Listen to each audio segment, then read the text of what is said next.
BBC दुनिया में आज देखिए, क्या कोरोना महामारी को भुनाने में लगा है चीन?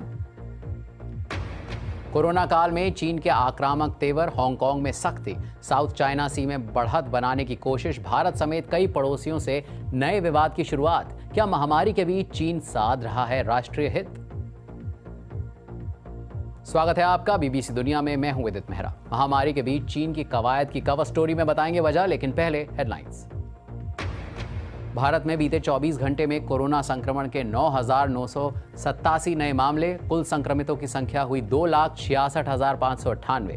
दिल्ली के उप मुख्यमंत्री मनीष सिसोदिया ने कहा 31 जुलाई तक केवल दिल्ली में होंगे 5.5 लाख मामले। सीएम केजरीवाल का कोरोना टेस्ट नेगेटिव।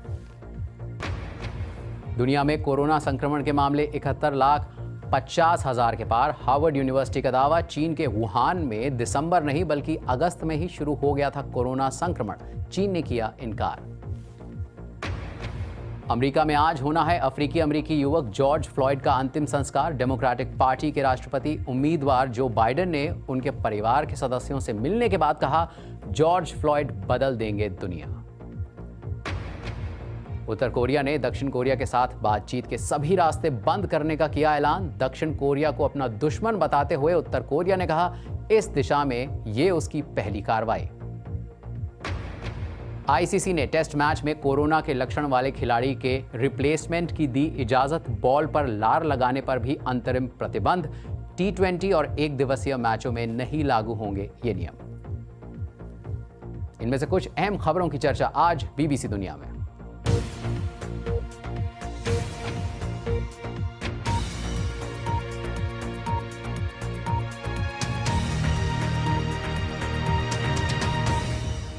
दिसंबर के बाद से लगातार चीन खबरों में है। पहले चर्चा चीन से शुरू हुए कोरोना वायरस की थी। ये वायरस जब दुनिया में फैला तब तक चीन संक्रमण से लगभग उबर चुका था और उसके बाद से वो नए मिशन में जुट गया लगता है। आलोचकों की राय है कि महामारी को मौका बनाकर चीन विस्तारवादी नीतियों को बढ़ा रहा है। चीन को लेकर क्यों बन रही है ऐसी राय? कवर स्टोरी में आज इसी की पड़ताल।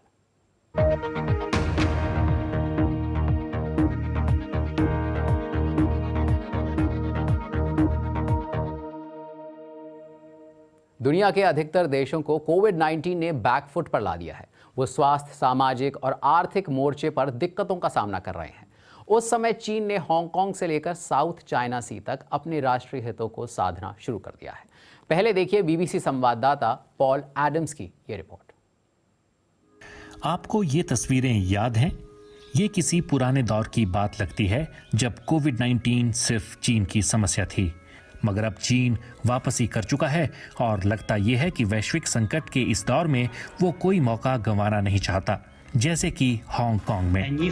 अगर पूरी दुनिया महामारी से जूझ रही है और इसे चीन के हित साधने के मौके के तौर पर भुनाया जा सकता है, तो चीन की सत्ताधारी पार्टी ऐसा क्यों नहीं करेगी? कोविड-19 के दौर में क्या चीन और भी दबंग हो गया है? फरवरी में चीन के सोशल मीडिया पर वुहान में फैले संक्रमण को छिपाने और सरकार के रवैये को लेकर काफी नाराजगी थी। वुहान में डॉक्टर ली वेनलियांग ने दिसंबर में जब वायरस के बारे में आगाह किया था तो प्रशासन ने उनकी आवाज दबा दी थी, मगर कुछ हफ्ते बाद पूरी तस्वीर ही बदल गई थी। जब अमेरिका ने WHO की फंडिंग बंद की तो शी जिनपिंग ने कोरोना से जूझ रहे देशों की मदद के लिए $2 अरब की बड़ी रकम देने की घोषणा की। चीन ने हांगकांग में नया सुरक्षा कानून लाने के लिए यही मौका चुना, जिससे फिर प्रदर्शन भड़क उठे। चीन का अनुमान रहा होगा कि महामारी में उलझे दुनिया के बाकी देशों के पास इस बारे में बोलने की शायद फुर्सत न हो। जो देश हांगकांग के लिए आवाज उठा सकते थे, वो कोरोना वायरस के कारण अपने घुटनों पर थे और पीपीई के लिए चीन पर निर्भर थे। अंतर्राष्ट्रीय हालात हांगकांग को लेकर कदम उठाने के लिहाज से चीनी सरकार के अनुकूल थे और उन्होंने इसका फायदा उठाया। मगर चीन ने हांगकांग को लेकर जो किया उसे लेकर पूरी दुनिया से काफी प्रतिक्रिया आई। इसी दौरान चीन दूसरी जगह भी ताकत की आजमाइश कर रहा था। चीन साउथ चाइना सी में भी प्रभाव बढ़ाने की कोशिश में जुटा था, जहां ये कथित 9 डैश लाइंस के सहारे अपना दावा जताता रहा है और इसे लेकर कई पड़ोसियों से इसका दशकों से विवाद चल रहा है। अप्रैल में इसने विवादित द्वीपों में 2 नए जिले भी घोषित कर दिए। यहाँ वो सैन्य अड्डे भी बना रहा है और दक्षिण में जाएं तो चीनी जहाजों ने मलेशिया के तेल खोजी अभियान के जहाजों को रोका। चीन यहां मलेशिया और वियतनाम को तेल और गैस प्रोजेक्ट विकसित करने से रोकता रहा है। इसी दौरान चीन और भारत के बीच पुराना सीमा विवाद एक बार फिर उभर आया है। इनमें से कोई भी समस्या नई नहीं है और चीन के लिए ये मुद्दे काफी संवेदनशील रहे हैं। बाकी सभी का ध्यान न सिर्फ बटा हुआ है बल्कि वे कमजोर भी हो रहे हैं। जब बाकी दुनिया कोविड-19 से बेहाल है, चीन प्रभावी कदम उठाकर तुरंत इससे बाहर निकल आया है। जाहिर है वे इसका फायदा उठाएंगे ही, वे ऐसा मौका क्यों गवाएंगे? Very decisive actions. And of course they would take advantage of that. Again, why wouldn't they? एक और मजबूती से उठ खड़ा हुआ चीन है, दूसरी ओर पश्चिमी देश कमजोर पड़ रहे हैं। लाचार बनाने वाली महामारी की चपेट में चीन सबसे पहले आया और सबसे पहले उबर भी गया। पर कोरोना वायरस के इस माहौल में आखिर चीन बार बार अपना राष्ट्रीय हित साधने की कोशिश क्यों कर रहा है? इस सवाल का जवाब दिया चीन मामलों के जानकार और जेएनयू के प्रोफेसर स्वर्ण सिंह ने। जाहिर है कि हर देश अपना ही राष्ट्रीय हित साधने की कोशिश करता है। हालांकि अंतर इतना होता है कि हर देश की हैसियत अपना राष्ट्रीय हित आगे बढ़ाने की अलग होती है। तो पिछले 40 वर्षों में जिस तरह से आर्थिक उत्थान हुआ है चीन का, और अब देखते हैं कि कोविड-19 के चलते भी वो हमें मनवाना चाहता है कि वो इससे बाहर आ चुका है, तो उसका वृद्धि दर फिर से तेजी से आगे बढ़ने वाला है। तो इसलिए लगता है कि वो अपनी बात मनवाने में पहले से ज्यादा सक्षम होने वाला है, और ये उसके पड़ोसी देशों को और दूसरी बड़ी ताकतों को चिंता का विषय है, क्योंकि चीन कई बार बहुत चीजों में मनमानी करने की कोशिश करता है और बाकी देशों को उससे डील करने के लिए तैयार रहना पड़ेगा। भारत और चीन के बीच पिछले कुछ दिनों से वास्तविक नियंत्रण रेखा पर तनाव का माहौल है। ऐसे में भारत की रणनीति क्या हो सकती है, इसका प्रोफेसर स्वर्ण सिंह ने यह जवाब दिया। भारत और चीन के संबंध जो है वो कई रंगों में सामने आते हैं। जाहिर है कि इस वक्त भारत और चीन की सीमा पर काफी तनाव बना हुआ है। सेनाएं आमने सामने हैं और करीब 4 सप्ताह से ये माहौल बना हुआ है।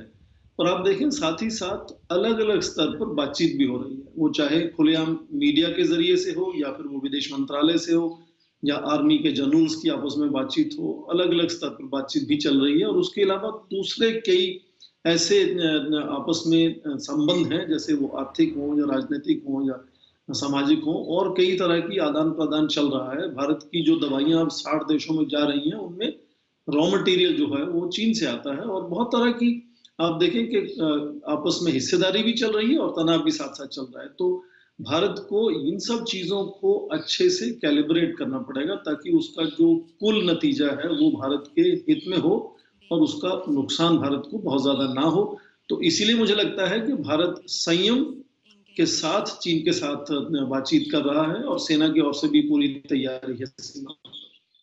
मैंने उनसे ये भी पूछा कि आखिरकार चीन विश्व में अपनी कैसी छवि बनाना चाह रहा है, तो उन्होंने ये जवाब दिया। क्योंकि ये महामारी कोविड-19 चीन के वुहान शहर से शुरू हुई है, और जाहिर है कि पूरा विश्व जो है आज चीन से बहुत नाराज है, क्योंकि वो इसका खामियाजा, इसका नतीजा भुगत रहा है, भारत भी भुगत रहा है। तो ये नाराजगी पूरे विश्व की चीन के लिए बहुत बड़ी चिंता का विषय है, चुनौती है उनके लिए। हाँ, चीन कोशिश ये कर रहा है कि किस तरह से उसको इस महामारी को उत्पन्न करने वाला देश ना देखकर दुनिया इस तरह से देखे कि वो दुनिया की सहायता में और दुनिया को बचाने में लगा हुआ है, मेडिसिन या डॉक्टर्स को पहुंचाने की, मेडिकल इक्विपमेंट पहुंचाने की। तो उनकी कोशिश है कि जिसको हम कहते हैं कि अंतर्राष्ट्रीय स्तर पर जो नैरेटिव है उसको किस तरह से वो इन्फ्लुएंस करे और उसको बदल दे, ताकि चीन इस महामारी का स्रोत न देखा जाए, बल्कि इस महामारी से लड़ने में एक हिस्सेदार की नजरिए से देखा जाए।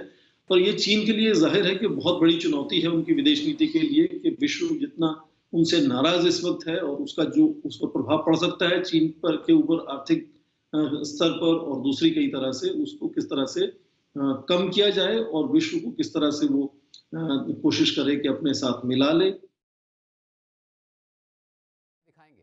कोरोना के घटते नए मामलों के बीच रूस में लॉकडाउन में ढील की तैयारी,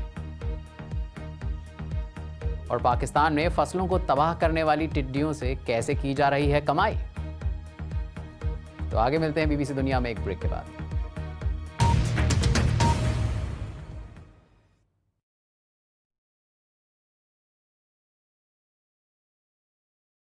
ये है मेरा हार्वेस्ट गोल्ड का ब्रेड पैकेट जो आता है एक इनोवेटिव पैकेजिंग में विद डबल हीट सील जो बनाए पैक को टैम्पर प्रूफ और नई क्लिप सील जिससे आप करें ब्रेड को रीपैक आफ्टर यूज। सील नहीं, ब्रेड वही।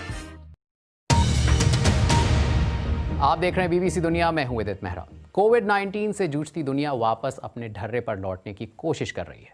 शुरुआत करते हैं रूस से, जो संक्रमण के लिहाज से दुनिया में तीसरे नंबर पर है। पहले स्थान पर है अमेरिका और दूसरे स्थान पर है ब्राजील।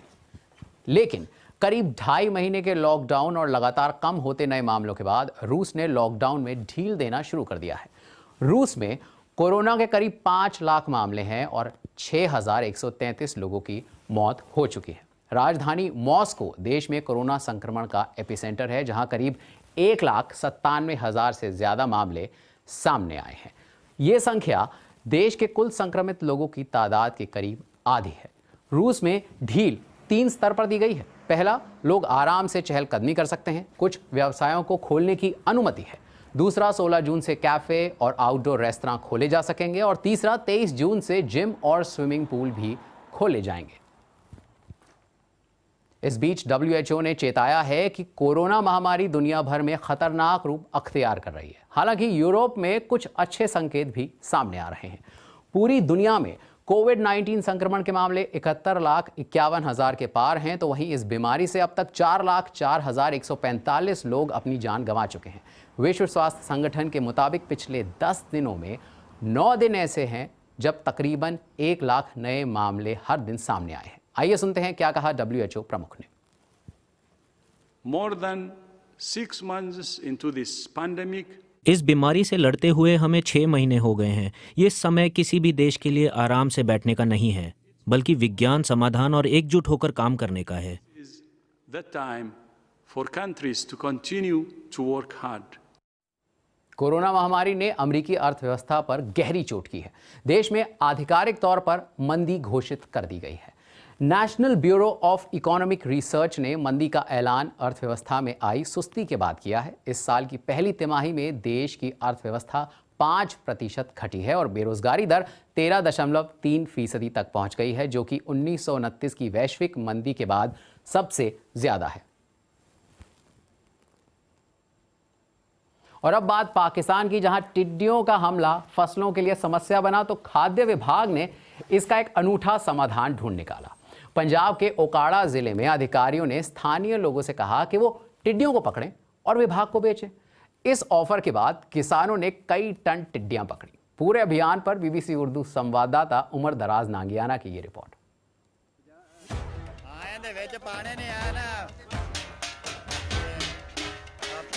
मेरी पत्नी और बच्चों ने टिड्डियों को पकड़ा, फिर हमने उन्हें सरकारी अफसरों को बेच दिया। उन्होंने ये 20 रुपए किलो के भाव से खरीदी।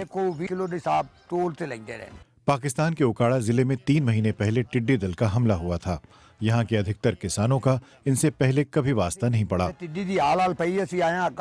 जब टिड्डियों ने हमला किया, हम खेतों में काम कर रहे थे। सभी इकट्ठा होकर देखने लगे कि क्या हो रहा है। हमने तुरंत ढोल और बर्तन बजाना शुरू कर दिया, मगर कोई फर्क नहीं पड़ा। सरकारी अफसरों ने हमसे कहा कि इन्हें जिंदा पकड़कर बेचो। हमने इन्हें पकड़ना शुरू किया। पूरा परिवार लग गया था। हमने 5,000 में टिड्डियां बेची, पर नुकसान 2 लाख का हुआ है। 5,000 की बेची, 1.5-2 लाख का नुकसान है। टिड्डी पकड़ने का अभियान खाद्य सुरक्षा विभाग ने छेड़ा था। वे देखना चाहते थे कि इन्हें मुर्गियों के चारे के तौर पर इस्तेमाल किया जा सकता है या नहीं। टिड्डी दल 90 मील प्रति घंटे की रफ्तार से उड़ सकता है। फिर लोगों ने इन्हें पकड़ा कैसे? जैसे जैसे थोड़ा सा टेम्परेचर रेज होता है, वार्म हो जाती है, फिर ये उड़ना शुरू कर देती है। फिर इसको पकड़ना आसान है कि सुबह के वक्त तकरीबन इनएक्टिव होती है, ज़मीन पे पड़ी होती है। आप इसको पकड़ पकड़ के इकट्ठी करके तोड़े में डाल सकते हैं। लेकिन क्या इन्हें पकड़ने का काम इतना आसान है? इन्हें पकड़ना आसान नहीं था। टिड्डी पकड़ना तो आसान है, मगर जंगल में सांप और दूसरे कीड़े होते हैं। डर तो लग रहा था, मगर किसी तरह हमने पकड़ लिए। मगर कुछ लोग ऐसे भी हैं जो समय रहते इसका फायदा नहीं उठा सके। बहुत से लोगों ने इन्हें पकड़ा, मैंने भी, मगर मुझे नहीं पता था कि इन्हें बेचा जा सकता है, इसीलिए मैंने छोड़ दिया। कुछ लोगों ने टिड्डी बेचकर पैसे तो कमाए हैं, मगर इतना नहीं कि फसलों को हुए नुकसान की भरपाई हो सके। तो पाकिस्तान में टिड्डियां परेशानी का सबब भी हैं और कमाई का जरिया भी। वक्त है एक ब्रेक का। ब्रेक के बाद बीबीसी दुनिया में दिखाएंगे कहां सड़क को कैनवस बनाकर चित्र बना रहा है एक कलाकार। तो मिलते हैं एक ब्रेक के बाद बीबीसी दुनिया में।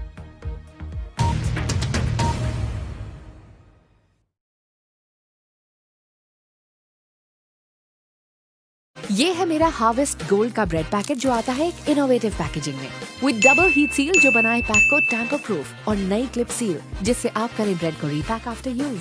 सील नहीं, ब्रेड वही।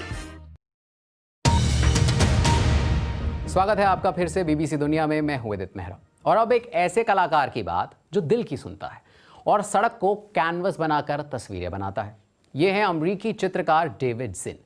उन्होंने अमेरिका से लेकर स्वीडन और ताइवान तक की सड़कों पर चित्रकारी की है। बीबीसी ने डेविड से बात की और पूछा कि वो ऐसी चित्रकारी क्यों करते हैं।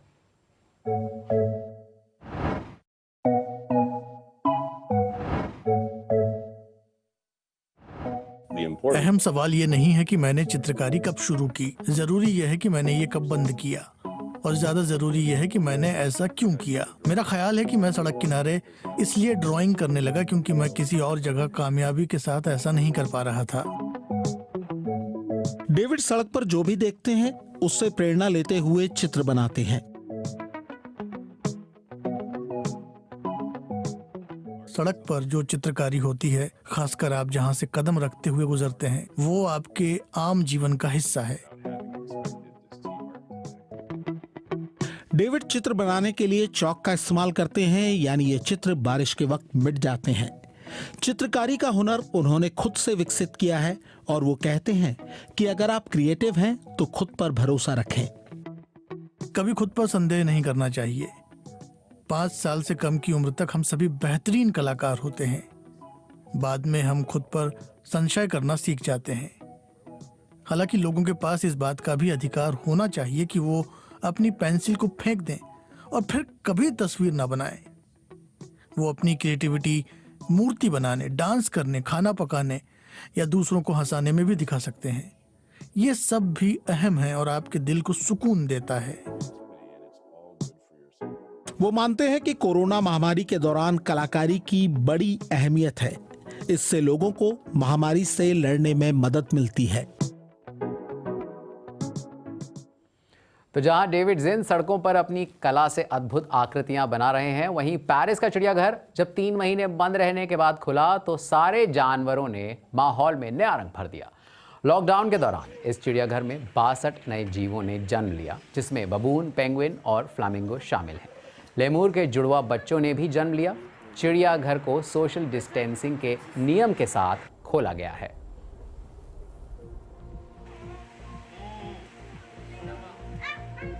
कार्यक्रम से जुड़े किसी भी टॉपिक पर आप मुझे सीधे ट्वीट कर सकते हैं। मेरा ट्विटर हैंडल है @bbcvidit। आज के लिए इतना ही।